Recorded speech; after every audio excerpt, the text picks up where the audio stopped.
안녕하세요. 남양주시 평내동 좋은샘 작은 도서관입니다.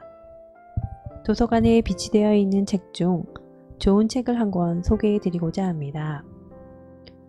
오늘은 심리 분야 최고 스테디셀러이며 대한민국 대표 심리서로 2009년 초판 이후 10여 년간 수많은 기관에서 추천하여 다양한 직업과 연령대의 독자들에게 꾸준히 감동을 주고 있는 프로이트의 의자라는 책에 소개하려고 합니다.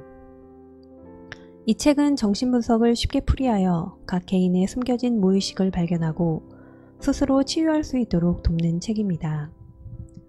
지은이 정도훈님은 국내 최초의 정신분석가로 지금은 프로이트 주도로 창설된 국제정신분석학회 정회원이시고 정신분석가를 양성하고 교육하는 지도분석가이십니다. 서울대 의과대학을 졸업하시고 서울대병원 교수로 30년 넘게 재직하며 정신과, 신경과, 수면의학 전문의로서 각종 미디어에서 대한민국 명의로 꼽힌 바 있으십니다. 국제정신분석학회가 인증한 한국정신분석연구회 창립회장과 국제정신분석학회 위원직을 역임하셨고 현재 서울대학교 명예교수이십니다. 이 책은 크게 4가지의 이야기로 나뉘어져 있습니다. 첫 번째 이야기, 숨겨진 나를 들여다보기. 내 마음은 오늘도 전쟁터 같습니다. 복잡한 감정들이 여기저기서 솟구칩니다. 나의 마음은 어떤 게 진짜일까요? 프로이트의 소파에 나를 눕힙니다. 나는 계획된 이야기가 아니라 그냥 이야기를 시작합니다. 내 마음에 떠오르는 이야기를 합니다. 분석가와 나 사이에는 자유연상을 하기로 약속이 되어 있습니다. 자유연상이란 마음에 떠오르는 생각을 가리지 말고 그대로 말하는 것입니다. 가릴 건 가리고 좋은 것만 말하는 게 아닙니다. 그래야 내 마음 속에서 무슨 일이 일어나고 있는지 분석가가 나에게 해석해 줄 수 있습니다. 물론 남에게 내 이야기를 다 털어놓기는 쉽지 않습니다. 말을 꺼내기 쉽지 않은 이유는 말하기 거북한 이야기를 내가 숨기려 하기 때문입니다. 머리에 떠올리기도 수치스러운 이야기가 있고 그 말을 들은 분석가가 어떻게 생각할지도 걱정이 됩니다. 정신분석은 상담과는 전혀 다른 작업입니다. 마음도 몸처럼 치료가 필요합니다. 치료를 하기 위해서는 어디가 아픈지 잘 들여다봐야 합니다. 정신분석이란 마음을 확대해서 안을 들여다볼 수 있는 렌즈입니다. 흔히 어른이 되면 자기 마음을 쉽게 다스리고 마음이 일으킨 결과에 대해 책임을 질 수 있다고 생각합니다. 하지만 어른이 되어도 마음을 편안하게 잘 다스리기는 어렵습니다. 내 마음은 나도 모르게 흘러갑니다. 이유가 무엇일까요? 마음속 깊이 자리 잡은 무의식이 의식을 지배하기 때문입니다. 내 마음속엔 3사람이 삽니다.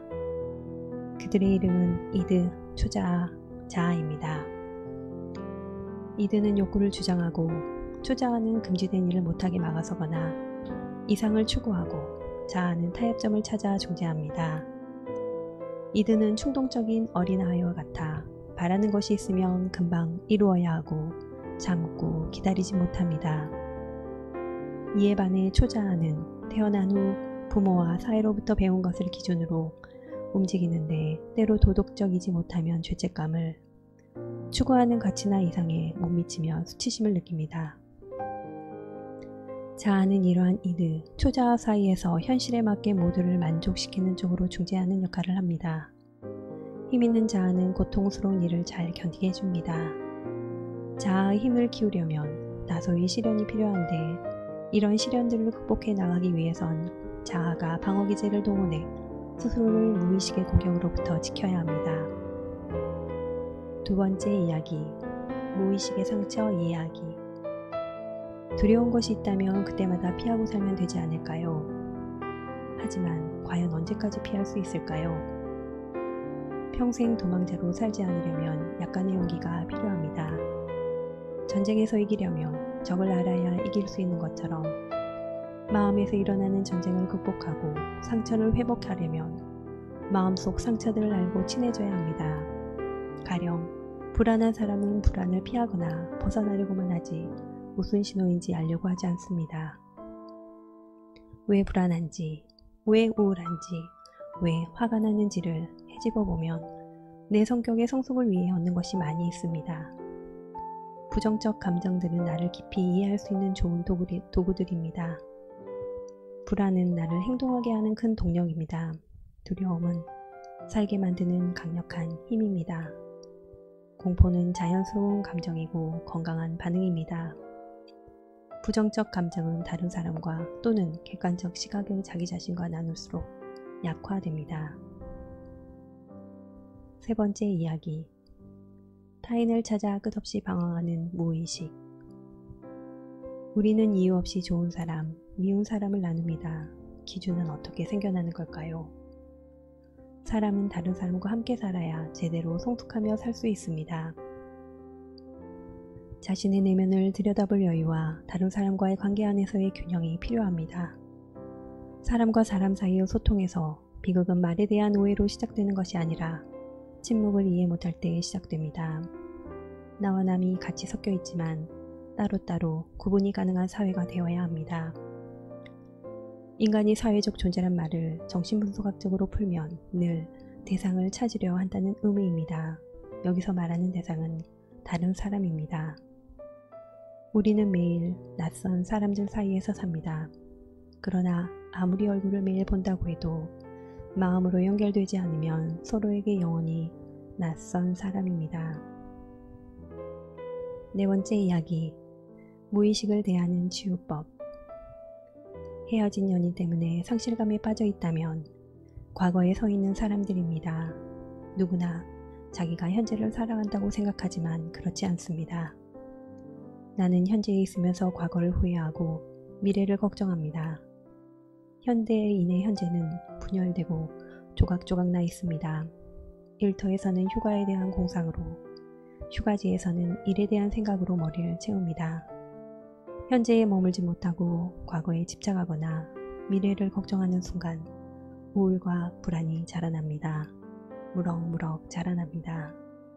그리고 시간이 지나면 후회로 이어집니다. 현재로 경험하고 즐기면 우울과 불안이라는 부정적 감정의 성장을 멈추게 할 수 있습니다. 상대가 당신의 의견에 쉽게 동의할 것이라는 환상을 버리세요. 다른 사람이나 나나 우리는 모두 상대가 나를 무조건 이해하고 동의해 주길 기대합니다. 하지만 그런 일은 불가능합니다. 서로 너무 다르기 때문입니다. 결론, 우리의 가치 마음을 풀어보세요. 내가 나를 안다고 하지만 사실은 잘 모릅니다. 내 마음의 움직임도 모르는데 남을 알기는 더욱 힘든 일입니다. 내가 나를 알려면 내 마음의 움직임을 알아야 합니다. 내가 남을 아는 것도 마찬가지입니다. 내 마음속에 그림자가 크게 지면 나도 남도 잘 알기 어렵습니다. 마음에서 흘리는 피도 지혈이 필요합니다. 마음의 피를 멈추게 하지 않으면 나를 잃어버립니다.